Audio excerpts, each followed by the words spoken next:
Oke, kembali lagi bersama saya. Kali ini kita akan belajar tentang clock. Jadi kalau sebelumnya Anda sudah belajar tentang rangkaian sekuensial, kemarin bisa Anda lihat ya, rangkaian sekuensial itu punya dua komponen penting ya. Salah satunya adalah elemen memori dan clock ya. Oke, sebelum kita masuk ke elemen memori, kita coba bahas dulu spesial khusus tentang clock ya. Oke.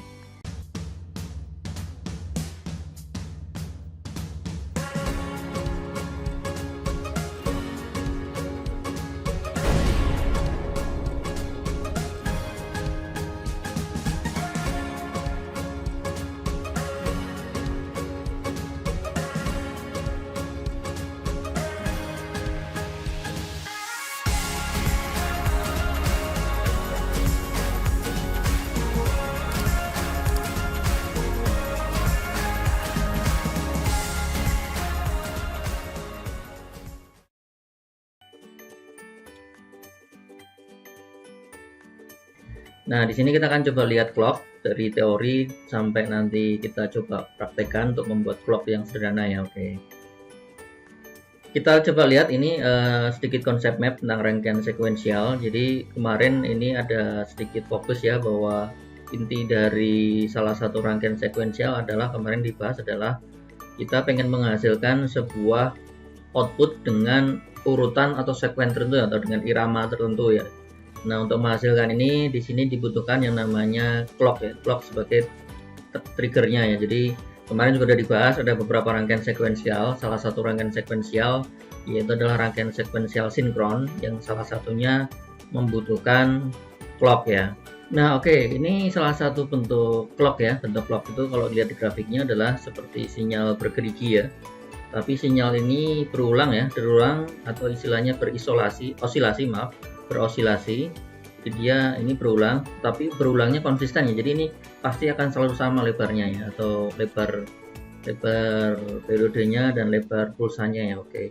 Jadi kalau di sini dilihat, kalau dalam outputnya nanti outputnya dia bisa ngikutin pola clocknya ya. Dan bawahnya adalah kalau ini adalah dinotkan ya, dinotkan bentuknya seperti itu ya. Oke. Jadi seperti yang tadi saya sampaikan bahwa clock ini sangat dibutuhkan pada rangkaian sekuensial sinkron ya. Oke, nanti kita mengenal beberapa jenis bentuk pulsa ya untuk clock ya. Jadi di sini ada dua pulsa dari gambar, yaitu positif, bentuknya dia menonjol ke atas. Jadi mungkin awalnya 0 tiba-tiba naik ke atas, kemudian nanti balik ke 0 ya. Sedangkan yang ini negatif, jadi negatif kebalikan, dia awalnya di tinggi, dia baru turun ya. Oke. Nah, di sini juga ada istilah nih positive edge, ini negatif edge ya. Sedangkan ini dibalik ya, ini negatif edge, ini positive edge ya. Nah, biasanya yang sering dipakai adalah yang pulsa yang ini ya, yang sering mungkin terlihat di atas ya. Meskipun kadang-kadang untuk keperluan tertentu juga kita membutuhkan bentuk pulsa yang negatif seperti ini ya. Oke, kita lanjut ya. Jadi di sini kita coba lihat dulu yang positif pulsa ya, pulsa positif bentuknya seperti ini. Dia akan bentuknya ke atas terus, giginya ke atas. Nah, kita akan mengenal ada dua jenis ya. Ada istilahnya ada rising atau ini naik, dan kemudian ada falling. Falling itu dia turun ya. Falling edge sama rising edge. Oke. Nah, dari sini ke sini ini namanya periode. Jadi dalam satu periode dia pasti selalu punya periode tinggi atau periode high, dan dia punya periode low ya. Jadi ada high dan low. Nah, ini saya ulang lagi, ini ada bagian naiknya, ada risingnya, kemudian ini ada bagian turunnya. Nah, kemudian di sini ini adalah namanya nanti clock width atau lebar pulsanya, lebar clocknya ya. Nanti akan kita bahas tentang duty cycle ya. Jadi semakin lebar pulsanya nanti duty cycle-nya semakin tinggi ya. Oke. Jadi di sini kenapa kita belajar rising sama falling? Karena kan sebuah elemen memori seperti clock itu baru bisa di-trigger mau pas di sini atau pas di turun. Nah, nanti harus Anda pilih. Kan nggak mungkin di tengah-tengahnya karena ini kan ada periode ya. Jadi di sini ada, makanya di sini dia bisa di-trigger dengan cara pas dia naik, pas rising atau pas dia falling. Nah, oke. Jadi sini ada gambaran ya. Jadi ketika ini ada sebuah elemen memori. Elemen memori ini ada masukan clock. Jadi dia akan dihitung atau dia akan berubah state ketika di sini. Nah, contoh di sini berarti ini rising ya, rising edge ya. Jadi dia akan dihitung pas di awal ya, pas awal naik berarti dia melakukan perubahan state ya. Nanti kalau ada awal lagi perubahan state lagi, kalau ada awal lagi perubahan state lagi. Jadi kalau nanti kita contohkan kayak yang kemarin, kalau itu lampu berjalan ya lampunya baru berjalan atau lampunya pindah state, pindah posisi ketika dapat ini ya, dapat positif atau rising edge ini ya. Oke. Nah, oke. Sekarang kita ngelihat ini adalah tentang periode atau frekuensi clock ya. Jadi di sini ada rising, ada falling. Nah, yang tadi udah dibahas sebenarnya. Nah, ini namanya periode ya. Periode sebuah clock ya. Dan tadi saya sebutkan di awal bahwa periodenya akan selalu konsisten ya. Jadi dia akan selalu konsisten. Jadi kalau misalnya kita pengen bikin sebuah flip flop atau sebuah club clip, kita bisa atur mau berapa periode misalnya ya. Jadi mau perubahannya mau berapa, setiap 1 detik kah, setiap 2 detik. Nah, disinilah letak peran dari sebuah clock ya. Jadi kita bisa membuat aturan atau membuat periodenya seperti ini ya. Jadi ini nanti naik turun, nah dia akan konsisten terus ya. Jadi rising, edge dan seterusnya ya. Nah, untuk beberapa di sini disampaikan ya, untuk beberapa prosesor kadang-kadang membutuhkan clock dengan frekuensi yang tinggi ya. Jadi memang kebutuhannya berbeda ya. Kalau kemarin untuk mainan lampu LED mungkin kita butuh ritme yang lebih rendah karena kan biar kelihatan ya. Tapi kadang-kadang untuk prosesor itu kita butuh frekuensi yang tinggi karena di sini mereka melakukan namanya proses eksekusi instruksi ya. Jadi instruksinya dieksekusi setiap berapa clock ya. Jadi setiap satu clock dieksekusi, setiap satu clock eksekusi ya. Jadi secara logika semakin cepat clocknya berarti semakin cepat eksekusinya, artinya processingnya juga semakin cepat ya. Oke. Nah, ini juga sama, ini hanya bahas yang tadi aja diulang lagi. Jadi intinya di sini mungkin lebih lengkap ya. Jadi di sini ada gambar amplitudenya. Amplitudenya harus selalu konsisten juga ya. Kemudian di sini bagian positifnya atau bagian on-nya istilahnya tadi ya. Sedangkan ini bagian negatifnya atau bagian off-nya. Ini satu cycle atau satu periode. Nah, inilah yang namanya sebuah clock ya. Dan tadi udah dijelaskan ini positif pulse atau pulsa positif, sedangkan ini adalah negatif pulse ya. Oke. Jadi ini kalau ini sebuah rangkaian ini sebuah tegangan listrik ya, dia kurang lebih misalnya ini dia di 5 volt nanti turun 0 volt, 5 volt turun lagi 0 volt ya. Oke.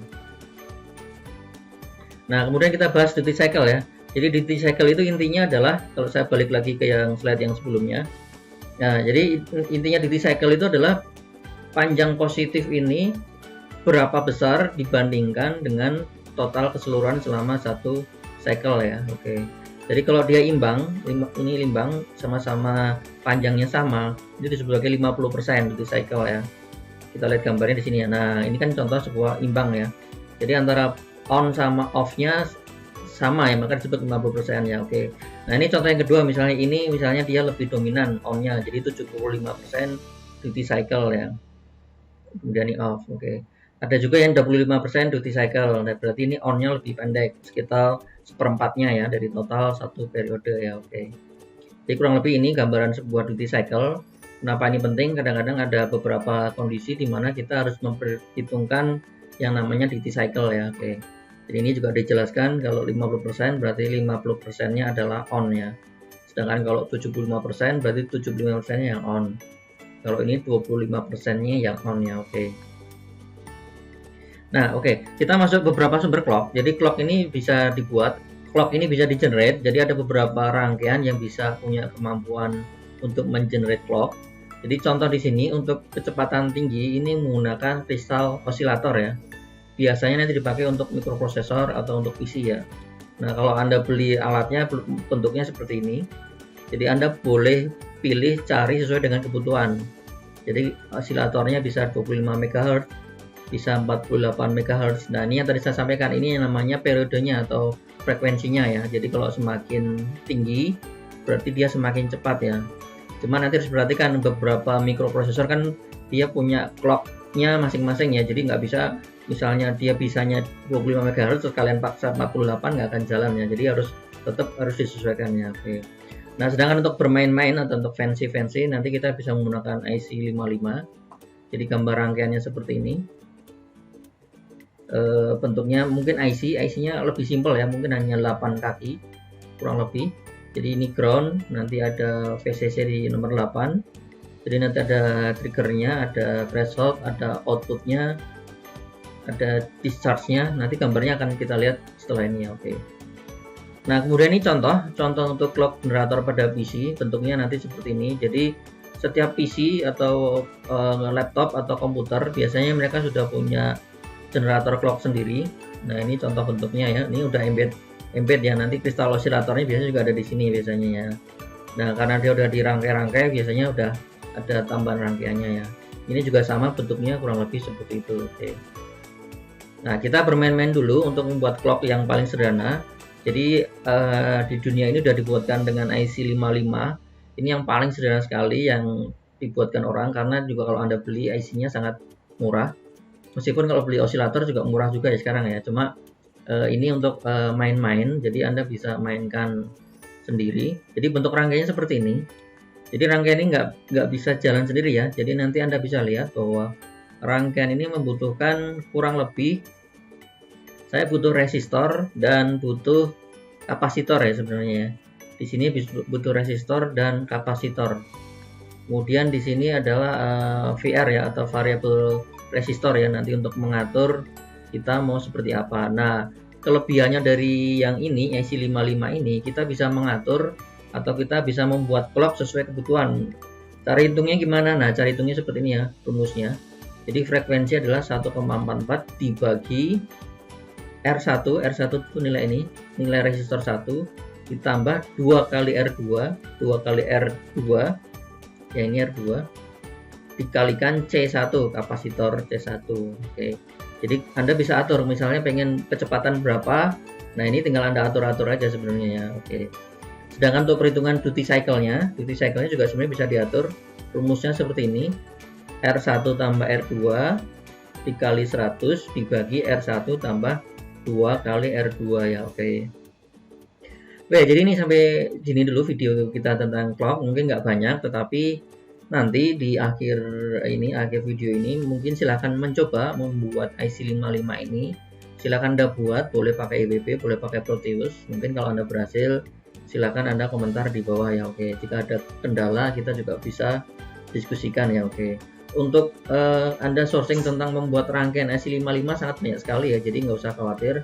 Kalau ini Anda rasa kurang cukup, silahkan googling aja, Anda cari pasti banyak sekali istilahnya materi terkait IC 55 ini. Oke ya. Oke, sekian dulu video tentang clock ini, nanti kita sambung untuk video-video selanjutnya ya. Oke, terima kasih.